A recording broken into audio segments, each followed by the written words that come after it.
Hello, this is Tom, aka Gedio here for Tabletop Tap Room. We are doing a product review of make sure we angle it so we're not getting too much glare from the lights, the Bill Webb Deck of Dirty Tricks.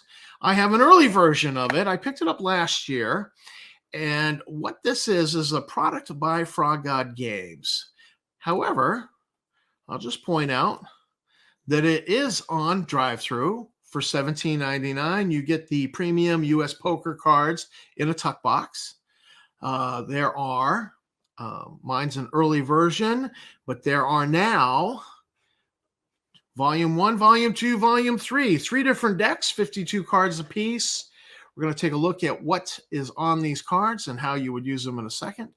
But if you go to the Frog God website, this is older artwork that hasn't been photoshopped yet. It says Bill Webb's Book of Dirty Tricks. My cards had this artwork and then an X. The box cover had an X put on the over the word book, but my cards have an X over the word book and then deck written in red up above. So they've actually changed this now because they have 3 decks, Volume 1, Volume 2. And but they also, same price point as drive-through, but they're giving away a free PDF, a little bit extra. I think you should go to the Frog God website because you get the free PDF. They're giving you the PDF as a little something extra, as a little dangle the carrot to get you to go there. And you get, but it also means the publisher's keeping a little bit more in profit. And in this economy, I think that's a good thing. We want to keep good publishers like Frog God around. So I highly encourage you to go to the Frog God website if you consider checking out this deck and not drive-through. That's not to say that drive-through is a bad place. It's just to say, let's keep good publishers like Frog God in, keep them in business. So now let me just review some of these cards. What's on the deck? So, false advertising. Opponent's magic item fails to function for 1 round. That one, I think, is kind of cool. And you can't catch me. I'm the gingerbread man. Double movement for 1 round. These are going to be really interesting things for players to play during the game. What I meant to say was take back 1 action. So each of these has like a saying, a colloquial saying, a phrase, a figure of speech at the top, like friendly fire. Where was friendly fire? Friendly fire is here somewhere. Oh, here we go. Friendly fire. Opponent's ranged attack strikes a friendly target instead. So, friendly fire. This is a phrase, a saying. It's come out of combat. It's come out of the military. And that's where your own troops get fired upon. How do you make that? How does that happen in an RPG? It's because, it's one of those things that could happen. It doesn't happen often, but it does happen. And it does have an impact on a combat. And so if a player's holding this card and then he plays it, that's kind of cool. That introduces this concept into the game for 1 round. It makes it really interesting. Rust buildup. Non-magical trap fails to trigger. Your shoes are untied. Opponent loses 1 action. For the want of a nail, the opponent's mount staggers and crashes to the ground. I was sneaky. Automatic surprise, your character only. Phrase of the Fates. Spell has maximum effects or duration.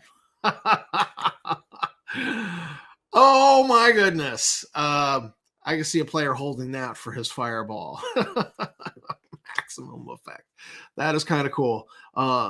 Let's go get us a picnic basket.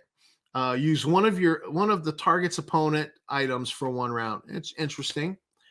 Open Says Me. Cast Knock Spell.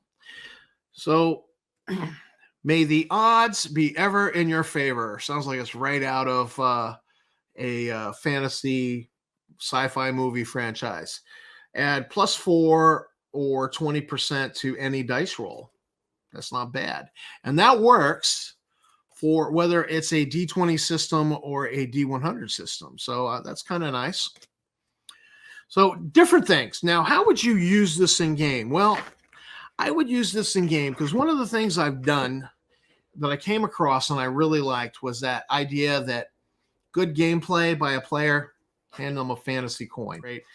So I like that mechanic where, good gameplay, player gets a token, you give them the token, and then they can use that for a re-roll, a bad die roll, for an extra action, maybe an extra damage die on a successful attack. So there's various ways to use it, but those are very non-creative. It's creative in that's under the player's choice when it gets used, but these are so much more creative. These are things that you kind of wish could happen in a game, but there's no real way for it to happen. And so rather than use the coins, and I'll save all my fantasy coins I've collected now, is I would deal out, I'd be like, shuffle the deck and pick a card. Pick the top card, let the player, pick a card, any card, whatever you like. And the player holds the card. They don't have to reveal it. They, and in fact, if session ends for the night and everybody's going home, you don't want them going home with your cards. You just pull out an envelope, put their cards in it, they write their name on it. And you, the game master, hold those cards until the next session. Or if they don't show up, you just hold it till the next time they do show up. The character still has that dirty trick to play in game.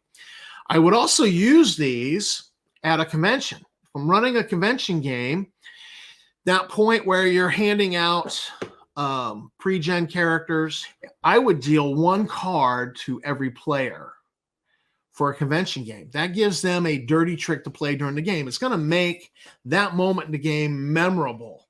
And so I would absolutely be like, these are essential and they're easy to carry to convention. Easy to throw in your bag, bring it on a plane, bring it in the car. It's not like you're bringing a whole book. It's boom.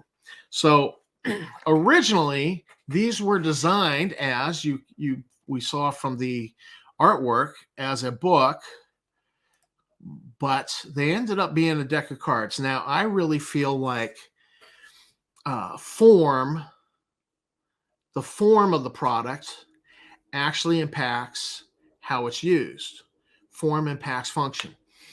And I've been doing a lot of thought on this, that, if it was a book, it's not easy to use during gameplay, but when it's a deck of cards, these are immensely easy for play during gameplay because you're playing a card. You throw the card on the table, it gets collected. Whereas I hate consulting books at the table. And so it's just, these really lend themselves to my particular prejudice. So Bill Webb's Deck of Dirty Tricks, now in 3 volumes. That means there's 156 potential cards with dirty tricks that you could use in your game. So it's almost endless, the variety that you could have. You're even just getting one deck and using one deck, for a year, you're still going to have a large variety. And what does it matter if the friendly fire card gets drawn and gets used twice in a year? So what? Friendly fire does happen. That's kind of a cool thing to have happen in your game. So I'm kind of down on these. I'm like giving definite 2 thumbs up on them. They're definitely going to be added to the bookshelf over here where I can grab them on the quick, or I'll put them in the drawer right here so that I can have them for gameplay and keep that available to use in my games. And I definitely think that they are a better system than the coin practice, having the fantasy coins and handing them out. I really like this idea much, much better. So this is Tom for Tabletop Tap Room, spotlighting the Bill Webb Deck of Dirty Tricks, now in 3 volumes from Frog God Games, and cool product.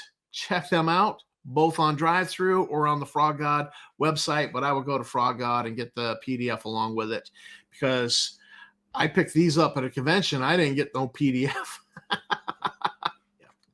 So signing out for Tabletop Tap Room. Thanks for watching. Thanks to my subscribers. You guys are great. And please, I will put a link in the description. Check out the Frog God website. Check out their products. So let's keep our third-party publishers, keep them in business, keep them going till we get through this tough economy and things get better down the road. That's your good deed. That's your good deed to do, even though it's a good deed that involves a dirty trick. And keep on gaming.